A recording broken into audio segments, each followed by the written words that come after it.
Hello pharma aspirants. तो आज हम डिस्कस करने जा रहे हैं बी फॉर्म थर्ड सेमेस्टर के पीयूसी सेकेंड में जितने भी इम्पोर्टेंट क्वेश्चन 7 और 10 नंबर में आते हैं उनको आज हम डिस्कस करेंगे। तो मैंने यहाँ पे यूनिट 1 से लेकर के यूनिट 5 तक के सारे क्वेश्चंस को एक जगह पे लिख लिया है और आज हम डिस्कस करेंगे सारे क्वेश्चन को एक एक करके। देखिए, ये जितने भी क्वेश्चन हैं यहाँ पे मैंने आपको दिख रहे हैं यूनिट 1 से और यूनिट 5 तक के जितने भी क्वेश्चन हैं, ये सारे क्वेश्चन एग्ज़ाम पेपर में मैंने लगभग 6-7 साल के पेपर को उठाया था और उन पेपर से यहाँ से क्वेश्चन को उठाए, यहाँ पे लिखा हुआ है। ठीक, तो ये सारे क्वेश्चन कभी ना कभी एग्ज़ाम में आए हुए हैं। तो अगर आप इतने क्वेश्चंस को सॉल्व कर लिए तो पीओसी में इतना मैं कंफर्म कह सकती हूँ कि बैक तो नहीं लगेगा, आप कंफर्म अच्छे नंबरों से पास हो जाओगे। ठीक है, तो देखिए यहाँ पे यूनिट 1 में लगभग ये 3 क्वेश्चन जो कि 10 मार्क्स में पूछे ही हैं, हमेशा पूछे जाते हैं।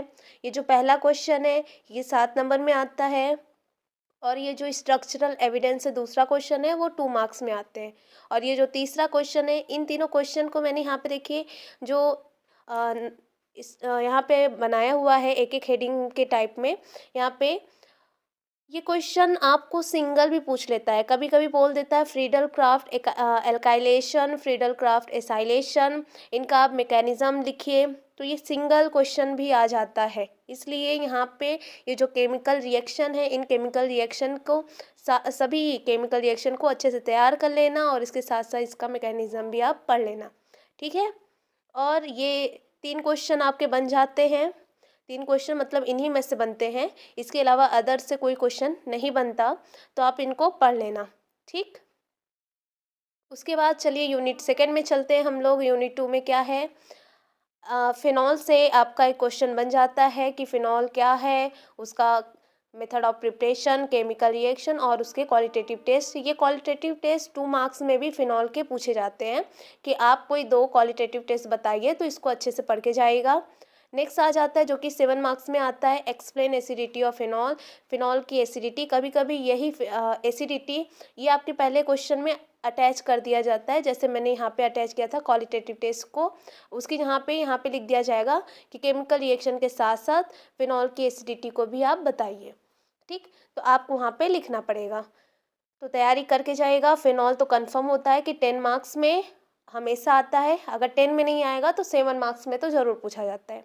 ठीक, उसके बाद है एरोमेटिक एसिड, उसके मेथड ऑफ प्रिपरेशन और केमिकल रिएक्शन और उसकी एसिडिटी को बताना है।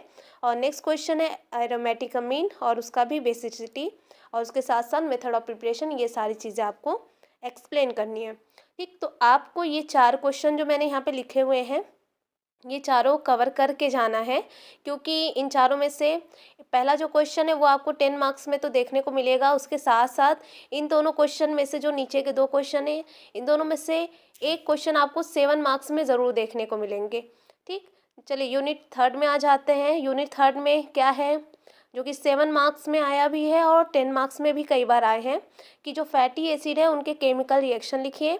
ठीक है, और उसके साथ साथ ये जो दूसरा क्वेश्चन है, इन दोनों क्वेश्चन में से सिंगल तो कभी नहीं पूछता, अगर सिंगल पूछ रहा है कि एसिड वैल्यू के बारे में आपको लिखना है तो वो 7 मार्क्स में आएंगे, और अगर 10 मार्क्स में पूछना रहेगा तो यहाँ पे कोई 2 या 3 ऐसे उठा करके देंगे। सिंगल कभी नहीं पूछेगा कि आपको एसिड वैल्यू या सपोनिफिकेशन वैल्यू के बारे में आपको शॉर्ट नोट लिखना है। अगर शॉर्ट नोट के लिए आएगा तो 7 मार्क्स में आएगा, और 10 मार्क्स में आएगा तो यहाँ पे 2 टॉपिक यहाँ पे उठा लेगा, या तो एसिड वैल्यू या एस्टर वैल्यू, कोई भी 2 आपको दे देगा।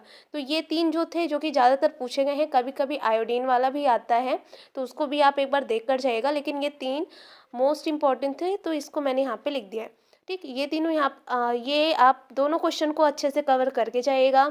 नेक्स्ट क्वेश्चन पे आ जाते हैं, give me a structure, method of preparation, chemical reaction, uses of following.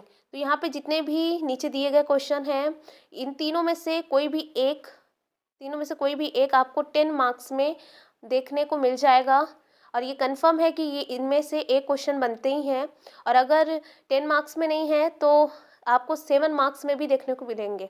10 marks के साथ साथ आपको 7 मार्क्स में देखने को मिलेंगे, तो ये 3 क्वेश्चन को कंफर्म आप पढ़ के जाइएगा। ठीक, और उसके अलावा ये जो दूसरा क्वेश्चन है ये 7 मार्क्स में पूछते हैं, दोनों सेम ही हैं, ज़्यादा कुछ डिफरेंस नहीं है। अगर आपने एक पढ़ लिया ना तो दूसरा आराम से तैयार हो जाएगा।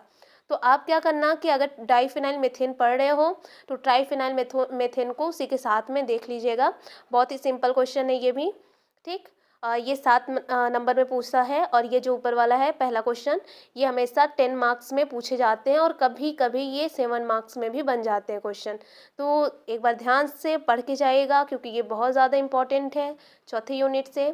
और यूनिट 5 में ये जो पहला क्वेश्चन है बेयर स्ट्रेन की स्टेबिलिटी, ये आपको 10 मार्क्स में कन्फर्म है। लगभग 4 से 5 साल के पेपर मैंने सॉल्व किए थे, तो वहाँ पे देखा कि ये जो क्वेश्चन है वो लगातार आए हैं। इस बार आएगा उसकी गारंटी तो मैं ले तो नहीं सकती, लेकिन हाँ इतना कह सकते हैं कि अगर 10 मार्क्स में नहीं आया तो 7 मार्क्स में तो ज़रूर आएगा, देखने को मिल सकता है ये आपको क्वेश्चन, ठीक है। नेक्स्ट क्वेश्चन है क्वेश्चन मॉफिट का मॉडिफिकेशन और सस्से मोहर थ्योरी, जिसको स्टेनलेस रिंग के नाम से भी कभी कभी क्वेश्चन 7 मार्क्स से पूछे। ये दोनों क्वेश्चन आपको 7 मार्क्स में मिल जाएंगे। और जो ये नीचे तीसरा क्वेश्चन है ये कभी कभार पूछता है कि साइक्लो एल्केन क्या है और उसका केमिकल रिएक्शन बताइए। 2 मार्क्स में ये साइक्लो एल्केन का पूछा है और इसके केमिकल रिएक्शन भी पूछे हैं। और कभी मीन्स एक बार ही आया था क्वेश्चन पेपर में, मैंने देखा था कि ये 10 मार्क्स में ये क्वेश्चन पूछा गया था, ठीक। तो यहाँ पे मैंने आपको यूनिट 5 तक सारे इंपॉर्टेंट क्वेश्चन मैंने आपको बता दिए हैं। अगर आप इतने क्वेश्चन को तैयार करके जाते हैं, मीन्स इतना तो मैं गारंटी के साथ बोल सकती हूँ कि आपको पास होने से कोई नहीं रुक सकता, ठीक है। अगर इसके अलावा भी आपको ऐसा लग रहा है कि हाँ मैंने कोई क्वेश्चन छोड़ दिया है तो आप मुझे बता दीजिएगा, मैं उसको भी इंक्लूड कर दूंगी। लेकिन अभी तक जो पेपर के एनालिसिस से जो मैंने क्वेश्चंस निकाले हैं वो इतने ही क्वेश्चंस थे जो कि आपके इंपॉर्टेंट प्रीवियस ईयर क्वेश्चन में पूछे गए थे, ठीक। आई होप आपको समझ में आया होगा। कोई भी डाउट होगा देन आप मुझसे पूछ लीजिएगा। Thank you so much.